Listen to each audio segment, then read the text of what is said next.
Welcome to Sinister Heroes. I'm your host, Danny Iniquitous. Thank you for tuning in. Today's episode, we're going to jump right back into the Warlock subclasses and tackle the Fiendpact Warlock. This is from the Player's Handbook, and it is incredible. If you like what we do here, please like, share, subscribe, continue to comment. I love to read those comments. It's very exciting to see what you guys come up with and some of the concepts you guys make for your characters. It is awesome, some of the experiences you had. Please keep sharing those. And without further ado, we're going to jump right in.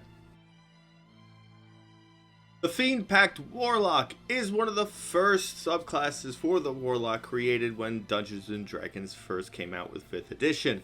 It is a very, very cool subclass. This, you literally make a Ghost Rider-like pact with a Lord or Devil of the Nine Hells. Usually that's where you go. You can use other devils and fiends that might exist depending on what your DM says, but a lot of the times you're going to think, if you know the lore, Asmodeus, Mephistopheles, Levistus, those kinds of demons, those are the ones you're going to probably pick when you're creating your pact. It is so much fun, and again, it does have that Marvel's Ghost Rider-esque kind of deal with it. If you really follow the way the Ghost Rider story is, it works really well with playing that into a character. So we're going to talk about, first and foremost, one of the greatest survivability tools that you get. When you make your deal with a fiend, you get Dark One's Blessing. Starting at first level, when you reduce a hostile creature to 0 hit points, you gain temporary hit points equal to your charisma modifier plus your warlock level. If you recently just saw the video we did on the Long Death Monk, you'll realize this is very, very similar to that ability. Understand what this means as a warlock. With Eldritch Blast and all of your invocations that you can increase the damage to, you're dealing heavy damage per round. So you are definitely going to be able to do the damage to gain this, and it keeps that D8 hit die increasingly better. It is one of the best ways to keep yourself alive. It is the best way to heal because you're taking an enemy off the board and you're getting a little bit more survivability. If you get hit and then kill an enemy and then get hit and then kill an enemy, you will continually regenerate these temporary HP. It's a nice little buffer, like almost like a shield kinda, preventing damage from really taking you down. It makes you really survive very long, depending on what kind of other builds you want to do or how you set up your stats. Like if you roll stats and you had particularly high dexterity, picking up the invocation for mage armor would blast this out of the park, because now you have better armor. If your dexterity is high, you can round out pretty well your AC, and you have this buff of HP that would basically bump up your hit die to something like a D10 almost continuously, because it keeps regenerating over time depending on your kills. So it's awesome in survivability. You get it at level 1, so this will make you really strong, especially early on, because you're probably going to be rocking out with maybe 12 hit points, you know, something like that, maybe 11 something. But when you pump up another 2 or 3 on top of that, you're now barbarian fighter level HP, and that makes a very big difference when things can kill you in 1 or 2 hits. It's a great way to feel empowered. It's a great way to use the lore to steal life energy from what you're fighting, as almost like a tribute to your fiend. You're gaining life from destroying enemies in your path. It's a great way to work that in. If you really want to get into the really hard RP elements, it's a great way to do a little signature in blood of your deity in the corpses of your enemies, and really rejoice in that moment and really solidify your fiend pack and really enjoy that when you're doing it. At 6th level, you gain access to Dark One's own luck. You actually gain the luck of the devil. What you do is you can call upon your patron to alter fate in your favor. When you make an ability check or saving throw, you can use this feature to add a d10 to your roll. You can do so after seeing the initial roll, but before any of the roll's effects occur. Once you use this feature, you can't do so until you complete a short or long rest. If you're a warlock, you're going to be ambitiously suggesting short rests. This is a good ability. It's more of a roleplay-esque adventuring kind of an ability, but when you have to make that saving throw, this is a good thing to have in your pocket. Understand that if you're looking at this feature and you're wondering why it's not a big damage boost or doesn't give you any like real attack or combat utility, understand you're a 6th level warlock. Your invocations just jumped up.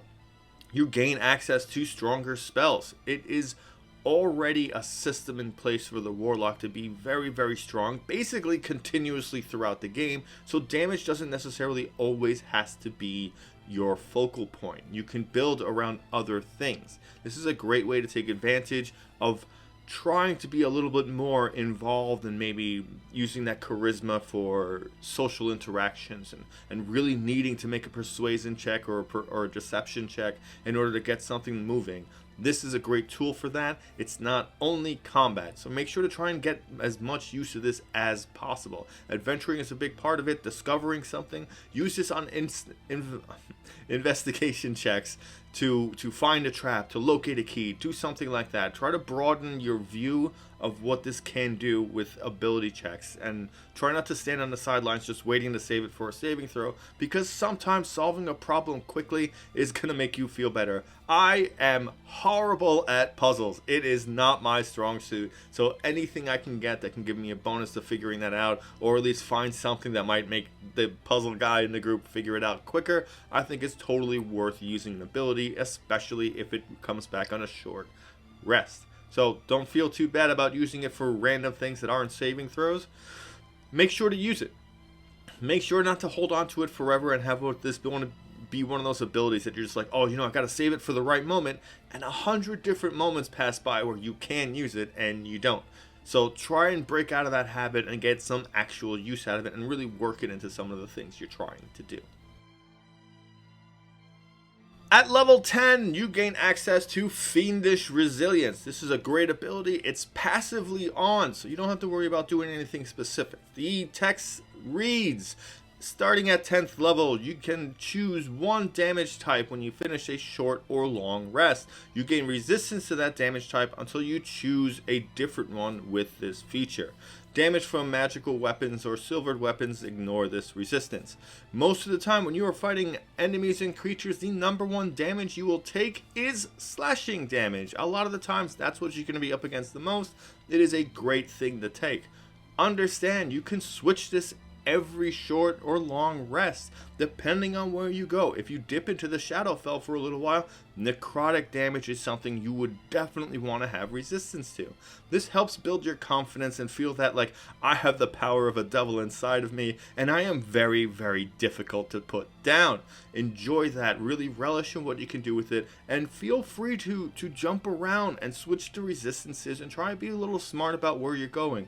If you go into a cold region, cold damage resistance is going to be very beneficial. Going to the 9 hells, fire resistance is going to be very beneficial. Fighting an army of humans, definitely want slashing resistance or piercing if they have a lot of archers. Things like that you can base upon doing a little bit of adventuring and like talking to some characters and investigating what you're up against, and that can really greatly benefit you and make you seem like a little bit more smarter of a character depending on who you are as a warlock. It's a great benefit. Defensively, it is very strong. At 14th level, you gain access to the final Fiend ability, Hurl Through Hell. This ability is awesome. The text states that when you hit a creature with an attack, now attack can be spells or cantrips or actual melee weapon attacks. They all are considered attacks. So if you have something strong you want to hit them with and tack this onto it, definitely go with that.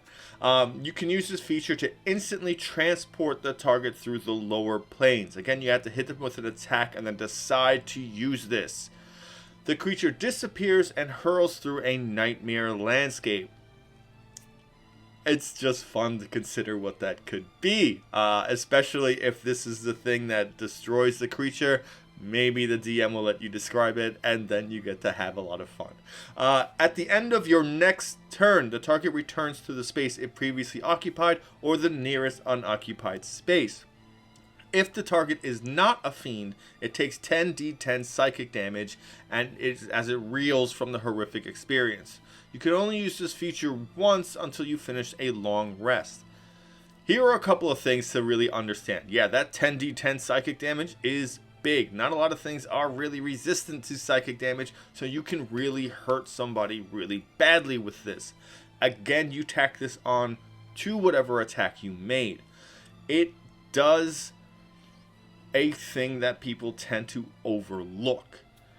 It comes back at the end of your next turn. So if you're fighting just one monster, or like say you whittled down a couple of minions of the big bad, and this is it, this is that fight, taking the big bad out for one turn means that your party has an opportunity to prepare when it comes back. Maybe it needs to heal up, maybe some people are down, maybe you need to bring some things back, or you need to do something important. That one round is valuable in that scenario. It is great that you get to add on the extra damage, but do not negate the importance of taking somebody off the board for a round when they can't hurt anybody else. If that character has like an aura that does damage to people around you and they're all looking pretty hurt, like they might not survive that one more turn, take them out. Give them the availability to move away. Depending on where the creature is in initiative order, if it goes before you, when it comes back, its turn won't go again till its following turn, because its turn would have been skipped because it wasn't part of this plane of existence. It gives you that availability. If you have people that are tanked up and ready to go, they could save their reactions for when he reappears, and they can drop something big, and maybe that'll help. Maybe that'll work and save their parts of the turns if they can't do anything beneficial to the rest of the party. It is awesome to add on extra damage. You add this on to whatever it is you did, and you can pump up a pretty mean number of dice pool for damage. But don't negate the importance of taking someone off the board for a round. And make sure to incorporate that when you're thinking about how to use this, because it's once per long rest. That is a big, big thing for warlocks, because it's not a short rest thing. And there's no additional save to do this. You just have to make an attack, whatever it is. If you're throwing out Eldritch Blast, at this point you're hitting 3. So if you shoot out 3, maybe only one of them hits, and you use this, that still buys you enough time. That'll still buy you an entire round of preparation for the rest of your party. Think about them when you're trying to use this ability, especially if you want to be strategic about it. Smarter players that want to be very tactical and mid-maxers, this is a great way to create disruption on the battlefield for the enemy creatures. So think about it. It's a very strong ability just flat out as damage. But you start to adding on different things that you can do, then you're really in a scenario where what if you moved everybody away and then you surround them with like spike growth or other things that he has to now walk through in order to get through. Yeah, spike growth doesn't do a lot of damage, but if a ranger does it, it's not a big spell expenditure, and it's something that the creature would have to overcome, while you guys might be able to whittle him down, pepper him down with some ranged attacks or something, and give your sides a new tactical advantage when it comes back. It's an interesting way to change out these big, heavy melee fighting monsters and put them at a ranged disadvantage. These are things you can do with an awesome ability like this. So don't think of it just as a boost of damage. Think of it as this incredible tool that can not only give a horrific experience to somebody, but to also change the face of the board. Side note, if you did use a blow dart and deal 1 damage to an NPC but hurled them through hell, the role-playing aspects, if that character survived, would be dramatic. Could you imagine interrogating a creature that is able to survive that kind of a psychic attack, and you were intimidating them or trying to negotiate them into giving you information, and they survived? How this character doesn't give you everything you've ever wanted is a pretty hard selling point. So think about that if you get the opportunity to do something like that, because you don't want to sit on this ability, and you kind of want to use it every day. That's really why you're playing this kind of character, because you want to hit 14th level. You want to give them the equivalent of a penance stare and really just drag them through a horrific nightmare of an experience just to see their reaction, or just to watch their mind fracture when they come back and just debilitate into nothing. Our final thoughts on the Fiend Pact Warlock. It is awesome. You get all the great things about the Warlock kit, and one of the things about the Warlock kit that I have to say is it kind of teaches you to really be a little freer with your spell uses. Yeah, you only get a couple of spell slots, and you might not get to a higher level where you get the maximum of spell slots available, but the fact that they'll be coming back after a short rest gives you the ability to feel more comfortable about using them. Throw them out every now and again, and then really start to feel that way, and then when you get to rest, understand that like that can happen a few times and you get to do them again. So it kind of teaches you to be a little freewheeling with your resources, which a lot of people tend to probably not listen to, and I get that. But when I played a Warlock the first time, I played a couple of different ideas in my head before I settled down on one. But when I finally started playing the Warlock, I really relied heavily on my cantrips and not so much on my spells, because I was in fear of never being able to use them. And then I would go session after session after session without casting a single spell. And I realized, you know what, I want to use it. And I started casting like one spell per combat, and I felt better. I enjoyed the class so much more. And then I really got into what it was like to be a Warlock. To understand that this power isn't mine, that I'm not fully able to use it willy-nilly, but I am able to use it. And it felt great. And it made me feel better as a Warlock. That's just something I like to throw out there, just to make sure some people are out there who are just worried about spell slots. Don't be. You got to use them. It feels better when you do, as opposed to holding onto them forever. This Warlock class is fun. You gain extra survivability. You gain this incredible role-playing hook with a fiend. Having a Devil of the Nine Hells gives you this incredible ability to create a vast story with your character and maybe make them want you to do evil things. It's a lot of fun. You can really explore that with your DM, and it's a great tool to make your character arc into something. Whatever it is, whether it keeps the pack or it tries to break it later. The damage is there, the survivability is there, and you just have so much fun being this. This is really what you would look like if you wanted to play a Tiefling Warlock. It fits in lore-wise, it just makes perfect sense, and I absolutely love this subclass.